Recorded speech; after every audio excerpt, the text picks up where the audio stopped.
من الشیطان الرجیم من حمزہ ونفخہ ونفثہ بسم اللہ الرحمن الرحیم۔ آج کا ہمارا سبق ہے تفسیر سورۃ البقرہ کی آیت نمبر 197 سے لے کے 200 تک، 197 نمبر آیت سے لے کے 200 تک انشاءاللہ۔ الحج اشہر معلومات، جو حج ہیں اشہر، شہر ان کی جمع ہے جیسے شہر رمضان، حج کے جو مہینے ہیں وہ مقرر ہیں۔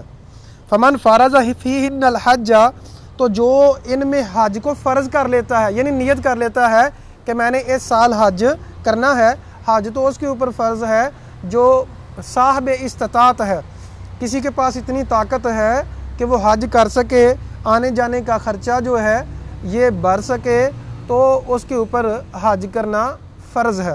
لیکن جس کے پاس استطاعت نہیں ہے اس کے اوپر حج کرنا فرض نہیں ہے۔ تو اللہ تعالیٰ فرماتے ہیں جب تم حج کو فرض کر لو تو پھر کیا کرنے؟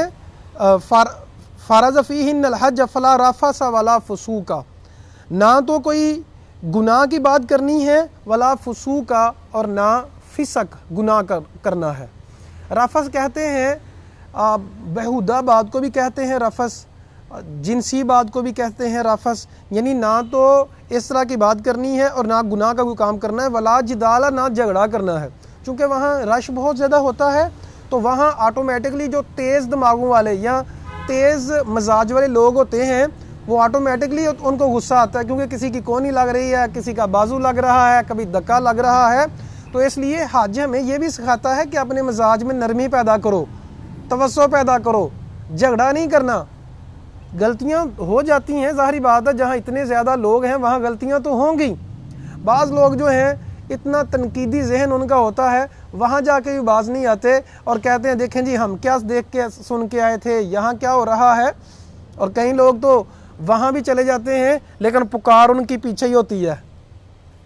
اور کئی لوگ تو بھائی حج ہم کرنے آئے تھے، یہاں کیا ملا، میں تو ویسے ہی بھینس بیچ کے تو حج کرنے آ گیا، وہیں بہتر تھا۔ تو عزیز سامعین، اسی لیے کہتے ہیں عمل کرنے سے پہلے آپ کو اعمال کی ڈیٹیل کا پتہ ہونا چاہیے۔ میں کیوں کر رہا ہوں، عمل میں کیوں کر رہا ہوں، میں نماز کیوں پڑھ رہا ہوں، میں کس کے لیے نماز پڑھ رہا ہوں۔ آپ لوگوں کو پتہ ہونا چاہیے ہم کس لیے بیٹھے ہوئے ہیں، ہم کیا سن رہے ہیں، ہم کس کی بات سن رہے ہیں۔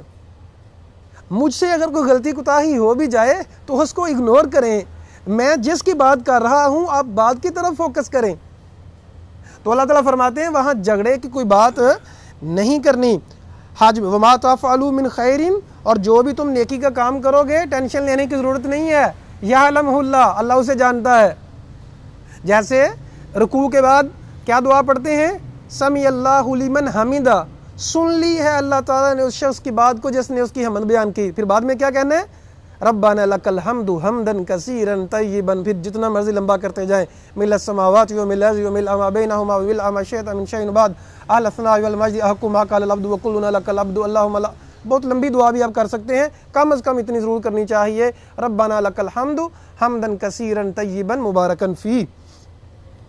تو اللہ تعالیٰ فرماتے ہیں جو بھی تم نیکی کرو گے۔ اب بعض لوگوں کو بڑی ٹینشن ہو جاتی ہے نیکی کرتے ہوئے، آپ لوگوں نے بھی سنا ہوگا، میں نے بھی سنا ہے، جی آج کل تو نیکی کا زمانہ ہی نہیں ہے۔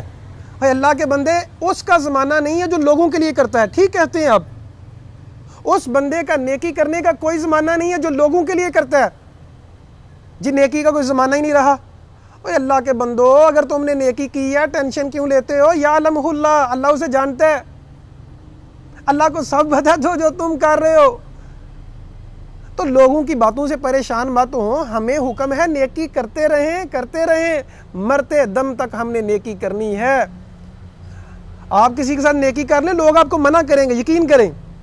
مثلا راستے میں کسی کو وہ بٹھا لینا، کسی کی ہیلپ کرنا، کسی کو پیٹرول کے لیے اس کی ہیلپ کر دینا، تو لوگ بڑے آپ کو سیانے ملیں گے، دیکھ کتنا بیوقوف ہے، تجھے نہیں پتا نیکی کا زمانہ نہیں ہے۔ آج کل لوگ نیکی کا صلہ نہیں دیتے۔ اللہ کے بندے اپنی عقل کا علاج کرواؤ، اپنے سسٹم کا علاج کراؤ، اپنی سوچ کا علاج کرواؤ۔ زمانہ نہیں رہا، اس کا مطلب ہے تم لوگوں کے لیے نیکی کرتے ہو، اللہ کے لیے تو کرتے ہی نہیں ہو۔ یہ لڑائیاں جھگڑے ہمارے فتنہ فساد کس وجہ سے ہے؟ میں نے آپ کو یہ گفٹ دیا تھا، آپ نے نہیں دیا، میں نے قرض دیا تھا تو نے کیوں نہیں دیا, میں تیرے کام آیا تھا تو کیوں نہیں کام آیا. یہ معاملہ ہی اس چیز کا ہے. یقین کیجئے گا میرا, اگر ہم لوگ اپنی نیکیوں کو صرف اللہ کے لیے کرنا شروع کر دیں, آدھی لڑائیاں ختم ہو جائیں. اللہ فرماتے ہیں ٹینشن نہ لو, اللہ کو پتہ ہے جو تم نیکی کرتے ہو. اگر تم ایک حج کے دوران کسی نے کوہنی ماری, کوئی گر گیا, تم صبر کرتے ہو, یہ نیکی ہے, اللہ جانتا ہے. راستے سے پتھر ہٹاتے ہو, یہ نیکی ہے. کسی کو اچھی بات بتاتے ہو, کسی کے ساتھ ہنس کے مل لیتے ہو. ہر وقت 12 نہیں بجے رہنے چاہیے منہ پہ, آپ کی وجہ سے کسی کو خوشی مل جائے, یہ بھی نیکی ہے. اور بھی بڑی بہت زیادہ نیکیاں ہیں. تو اللہ تعالیٰ فرماتے ہیں چونکہ یہ معاملہ بڑا حساس ہے, اس لیے میں نے اس کے اوپر زیادہ وضاحت کی ہے کہ عزیز سامعین, یہ لوگوں کی باتوں میں نہ آئے کہ آج نیکی کا زمانہ نہیں ہے. نعوذ باللہ, کس کے لیے نیکیاں پہلے کرتے تھے؟ اللہ کے لیے اگر کرتے تو آج بھی اللہ زندہ ہے. یہ دنیا کا جو نظام ہے چل رہا ہے, وہ پرندے اڑ رہے ہیں. اللہ فرماتے ہیں یہ پرندوں کو کس نے سنبھالا ہوا ہے؟ ہم سانس لے رہے ہیں, مطلب ابھی اللہ کبھی نہیں مرے گا. حی لا یموت, اللہ نے کبھی فوت نہیں ہونا. اللہ ہمیشہ سے ہے, ہمیشہ رہے گا. اللہ کے لیے کریں. زمانے سارے اللہ کے ہیں.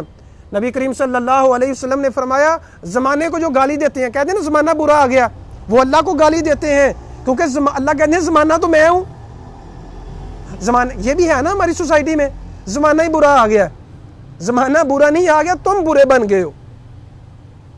یہ بھی بڑا مسئلہ ہے انسان کا کہ اپنا گھر چینج کرتا ہے, بیوی کو طلاق دے دیتا ہے, یا پھر اپنے معاملات بہتر کرنے کی, یعنی جس کے ساتھ بھی تعلق اس کا بنتا ہے کہتا ہے میں تو پھنس گیا ہوں.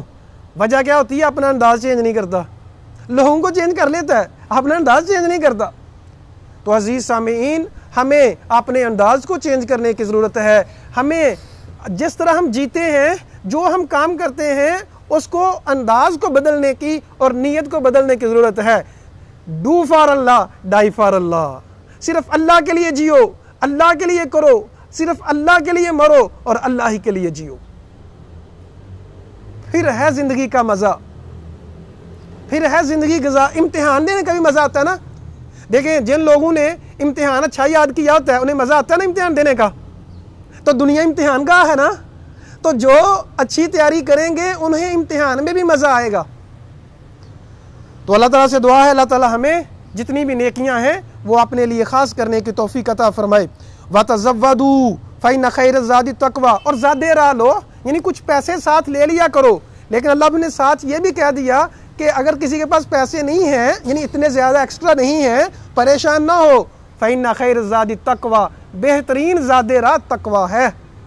اللہ تعالیٰ ہم سب کو تقویٰ عطا فرمائے. وَاتَّقُونِ يَا أُولِي الْأَلْبَابِ, اور مجھ سے ڈر جاؤ اے عقل والو. ڈرنا عقل والے نے ہے. جس کے پاس عقل کوئی نہیں نا, نہ تو وہ دین کی طرف آتا ہے, نہ نماز کی طرف آتا ہے, نہ قرآن کی طرف آتا ہے. اور یہ ہدایت کس کے لیے ہے؟ عقل والوں کے لیے ہے, جو سوچ و بچار کرتے ہیں. لیس علیکم جناح, نہیں ہے تم پہ گناہ, ان تبتغوا فضلا من ربکم, کہ تم اللہ کا فضل تلاش کرو. فاذا افضتم من عرفات, جب عرفات سے لوٹو, فاذکروا اللہ عند المشعر الحرام, تو مشعر الحرام کے پاس اللہ کا زیادہ ذکر کرو. واذکروہ کما ہداکم, اللہ کا ذکر کرو جیسے اللہ تعالیٰ نے تمہیں ہدایت دی ہے, یعنی زیادہ سے زیادہ اللہ تعالیٰ کا ذکر کرنا ہے. وَإِن كُنتُم مِّن قَبْلِهِ لَمِنَ الضَّالِّينَ, اس سے پہلے تو تم گمراہ تھے, اللہ نے تمہیں ہدایت دی ہے. انسان کو جس چیز کا آج بھی اگر پتہ چلتا ہے تو اس سے پہلے ایسے ہی تھا, اس چیز کے بارے میں گمراہ تھا. ایک تو ہوتا ہے فلی گمراہ ہونا, ایک ہوتا ہے کسی ایک چیز کے بارے میں گمراہ, مطلب لا علم. ثم افیضوا من حیث افاض الناس, پھر وہاں سے لوٹو جہاں سے لوگ لوٹتے ہیں. تمہارے لیے اسپیشل معاملہ کوئی نہیں. مشرکین مکہ سمجھتے تھے کہ ہمارے لیے اسپیشل معاملہ ہے. اسپیشل معاملہ کوئی نہیں تمہارے لیے, وہی مناسک اسی طرح کرو جس طرح لوگ کرتے ہیں. واستغفر اللہ, اور تم اللہ سے معافی طلب کرتے رہو. نبی کریم صلی اللہ علیہ وسلم نے فرمایا بہت خوش قسمت انسان وہ ہے جس کے نامہ اعمال میں کثرت سے استغفار ہے. ان اللہ غفور رحیم, جب تم استغفار کرو گے اللہ بخشنے والا رحم کرنے والا ہے. فائزہ قضیتم مناسککم, جب تم مناسک پورے کر لو, حج کے ارکان اور حج کے مناسک پورے کر لو, فذکروا اللہ, تو ایسے یاد کرو اللہ کو جیسے اپنے آباء و اجداد کو یاد کرتے ہو, یا اس سے بھی زیادہ. مشرکین مکہ جب حج کر لیتے تھے تو اپنے بڑوں کو یاد کرتے تھے, اپنے وڈیروں کو یاد کرتے تھے. اللہ تعالیٰ فرماتے ہیں اپنے بڑوں کو نہ یاد کرو, اللہ کو یاد کرو, ان سے بھی زیادہ اللہ تعالیٰ کو یاد کرو. فَمِنَ النَّاسِ مَن يَقُولُ, کچھ اب اللہ تعالیٰ دعا کرنے کا طریقہ بتا رہے ہیں, دعا کرنی کیسے ہے. فَمِنَ النَّاسِ, لوگوں میں سے کچھ لوگ ایسے ہیں, مَن يَقُولُ, جو کہتے ہیں رَبَّنَا آتِنَا فِی الدُّنْیَا, کہ ہمیں دنیا میں سب کچھ دے دے. وَمَا لَهُ فِی الْآخِرَةِ مِنْ خَلَاقٍ, ان کا آخرت میں کوئی حصہ نہیں ہے. بہترین دعا یہ ہے ہم کہیں ربنا آتینا فی الدنیا حسنہ وفی الآخرۃ حسنہ وقنا عذاب النار. اے اللہ دنیا میں بھی اچھا عطا فرما, آخرت میں بھی اچھا عطا فرما, اور دنیا کے عذابوں سے بھی بچا لے اور آخرت کے عذابوں سے بھی بچا لے. اللہ تعالیٰ سے دعا ہے اللہ تعالیٰ عمل کرنے کی توفیق عطا فرمائے. اقول قولی ھذا استغفر اللہ لی ولکم ولسائر المسلمین.